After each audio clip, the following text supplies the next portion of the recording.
بسم اللہ الرحمن الرحیم۔ معزز ناظرین، حضرت عمر رضی اللہ تعالیٰ عنہ روتے ہوئے حضور نبی کریم صلی اللہ علیہ وآلہ وسلم کی خدمت میں حاضر ہوئے۔ آپ صلی اللہ علیہ وآلہ وسلم نے وجہ پوچھی تو عرض کیا کہ یا رسول اللہ صلی اللہ علیہ وآلہ وسلم، دروازے پر ایک نوجوان رو رہا ہے جس نے میرا دل جلا دیا ہے۔ فرمایا عمر رضی اللہ تعالیٰ عنہ، اسے اندر لے آؤ۔ وہ نوجوان روتا ہوا آپ صلی اللہ علیہ وآلہ وسلم کی خدمت میں حاضر ہوا۔ حضور اکرم صلی اللہ علیہ وآلہ وسلم نے اس سے رونے کی وجہ پوچھی۔ کہنے لگا، یا رسول اللہ صلی اللہ علیہ وآلہ وسلم، مجھے گناہوں کا ڈھیر رلا رہا ہے اور مجھے جب بار سے ڈر آتا ہے وہ مجھ پر غضبناک ہوگا۔ آپ صلی اللہ علیہ وآلہ وسلم نے فرمایا، نوجوان، کیا تو نے اللہ کے ساتھ کسی کو شریک ٹھہرایا ہے یا نہیں؟ کیا تو نے کسی جان کو ناحق قتل کیا ہے یا نہیں؟ آپ صلی اللہ علیہ وآلہ وسلم نے ارشاد فرمایا کہ اللہ تعالیٰ تیرے گناہوں کو معاف فرما دے گا،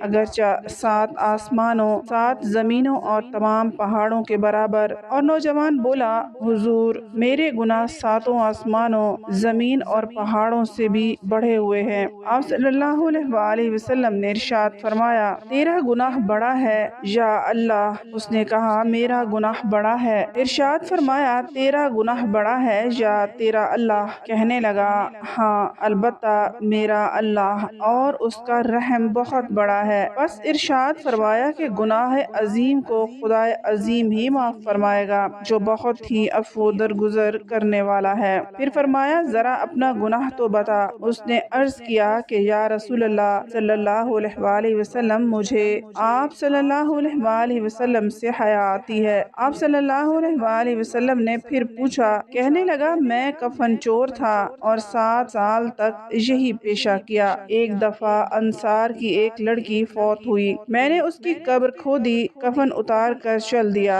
ابھی تھوڑی دور ہی گیا تھا کہ شیطان نے مجھ پر غلبہ پایا اور میں نے لوٹ کر اس سے جمع کر لی۔ ابھی میں قبر سے نکل کر تھوڑی ہی دور گیا تھا، کیا دیکھتا ہوں وہ لڑکی کھڑی پکار کر کہہ رہی ہے، اے نوجوان، تجھے قیامت کے دن جزا و سزا دینے والے سے حیا نہیں آتی، جس وقت وہ اپنی کرسی فیصلے کے لیے رکھے گا اور ظالم سے مظلوم کا بدلہ دلوائے گا۔ تو مرنے والوں کے مجمع میں مجھے ننگا کر کے چل دیا ہے اور میں اللہ کے روبرو مجھے بحالت جنابت حاصل ہونے پر مجبور کیا ہے۔ یہ سنتے ہی حضور اکرم صلی اللہ علیہ وآلہ وسلم اچھل کھڑے ہوئے اور اس کی گدی پر ایک تھپڑ رسید کیا اور فرمایا، او فاسق، تو بس آگ کے لائق ہی ہے، دفع ہو یہاں سے۔ نوجوان وہاں سے نکلا، 40 راتوں تک اللہ کے حضور توبہ کرتا مارا مارا پھرتا رہا۔ 40 راتوں کے بعد آسمان کی طرف سر اٹھا کر کہنے لگا، اے محمد صلی اللہ علیہ وآلہ وسلم کے خدا،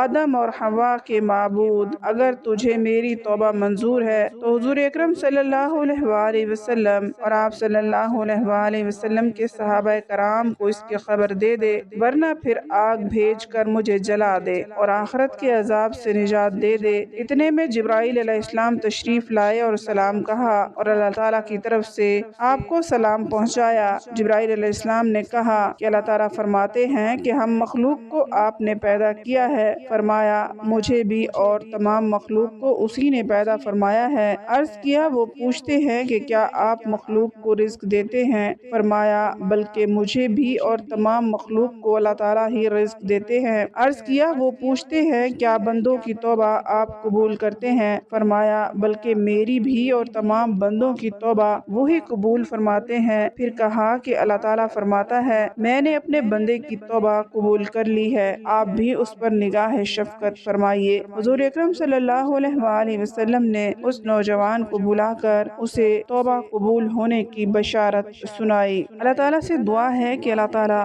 ہم سب کو نیک عمل کرنے کی توفیق عطا فرمائے، آمین۔